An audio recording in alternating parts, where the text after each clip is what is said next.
Hi everyone, it's Irene Doniger, also known as the Laughter Lady and the Laughing McGee, storyteller. And tonight we're doing part 5 of the Principles of Good-Hearted Living. We did compliments, simply saying nice things to yourself and other people. We did flexibility, breaking out of old rigid ways of doing things and setting your mind to be open to new things, new challenges, new ways of doing things, dropping the phrase, I always did it that way. The next one we did was gratitude, one of the cornerstones of the Principles of Good-Hearted Living. We talked about focusing on what's going right rather than what's going wrong. In every curse, there is a blessing if we look for it. In every blessing, there may be a bit of a curse as well. So an attitude of gratitude gives us the energy, the mindset, the mood, the strength to deal with the tough stuff that life throws at us. Yesterday we talked about kindness. Kindness is and doing something nice for somebody just because, not because you're getting anything in return or expecting anything in return, but being kind and doing nice things just to bring the energy of kindness into the world. Tonight we're going to be talking about another cornerstone of Principles of Good-Hearted Living, and that cornerstone is forgiveness. Forgiveness is a tough one, partly because a lot of us don't really understand what forgiveness is about. It has nothing to do with saying that what happened to us or the person who hurt us is okay, and that we're okay with what happened, because we're not. Forgiveness is actually a gift we give ourselves. It means saying, I no longer am going to invest my energy in something that is in the past. Can't change the past. Truly, one definition of forgiveness is giving up all hope that the past can be different than it was. I want to share with you a brief story about a woman who went into prison to meet with the person who actually murdered her son. And he looked at her and he said, I don't need your forgiveness. So she sat for a while and she said to him, I'm not forgiving you for you. I'm forgiving you for me. People are joining. Thank you for joining. Nice to see you, Pam.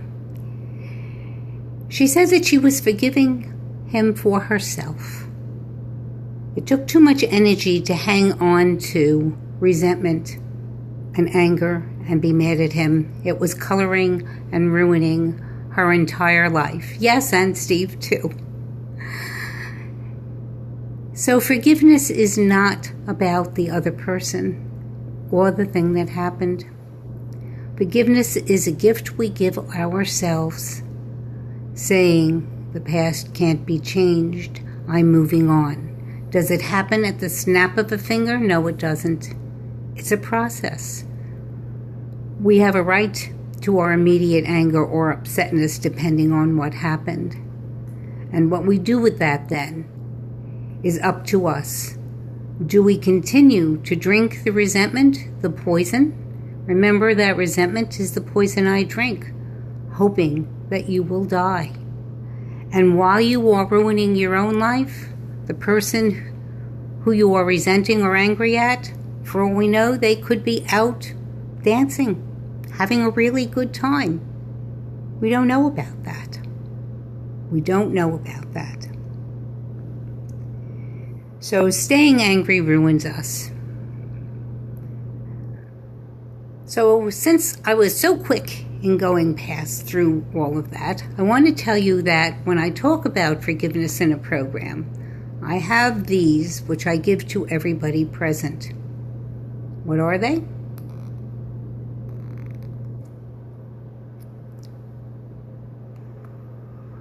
They are bubbles.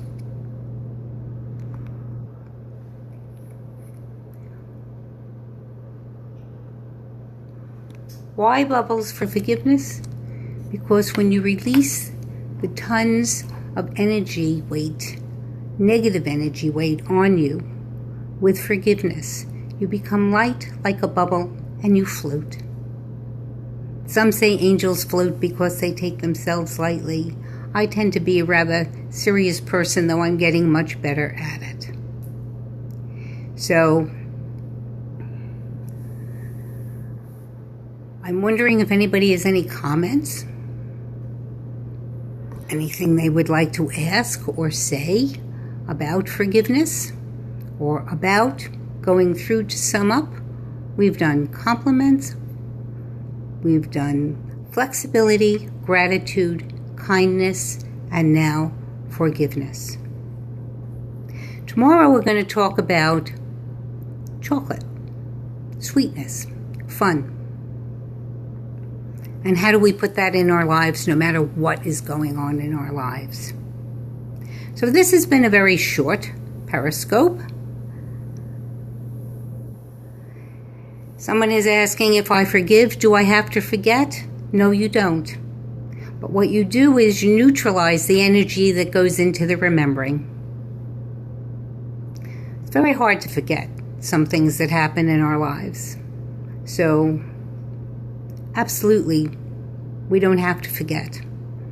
I call forgiveness a way of neutralizing the negative energy, of reclaiming our power and reclaiming our ability to have a good life no matter what has been in the past. I'm well aware that many of us have had really tough stuff happen. Do we want to hang on or not? I had one person I was working with. It was very interesting. He was a very depressed person. We were on the phone, and he said 3 times when I made him laugh, he said, "Stop it. Stop making me laugh." When he came into the office the next day, I asked him about that, and he said, "Laughter ruins a good depression, you know." So I said, "Oh, you're Charlie Brown."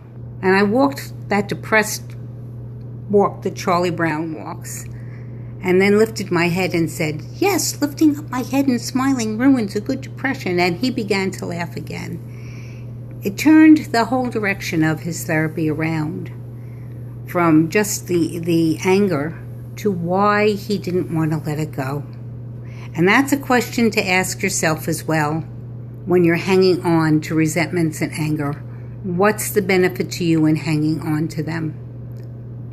Because if you let them go, well, in his case, he said if he let it go, he didn't know who he would be.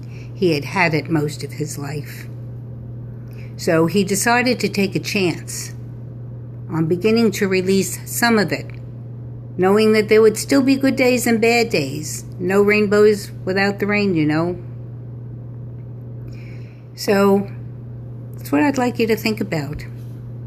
Think about the things in your life that are hanging you up and keeping you from moving forward. Maybe even a block to allowing yourself to move into abundance of good things in your life, and to meet good people in your life, and to take good chances in your life. Forgiveness is such an important topic. I'm really, can't stress that enough, how important that is. And when someone says to us, "I'm sorry," the other side is, are we prepared to say, "I forgive you," knowing that that doesn't mean we need to be re-involved in a relationship with that person, but that we are freeing ourselves from hanging on to even the unloaded, "Yes, you're forgiven." So that's it for tonight. Thank you, everybody, for coming. I hope that you will look at my Put a Twinkle in Your Wrinkle page, because these do upload to there for those of you who have missed it, and also because there's a lot more about this topic and inspiration for moving into 2016 with joy, wonder, and happiness. Good night now.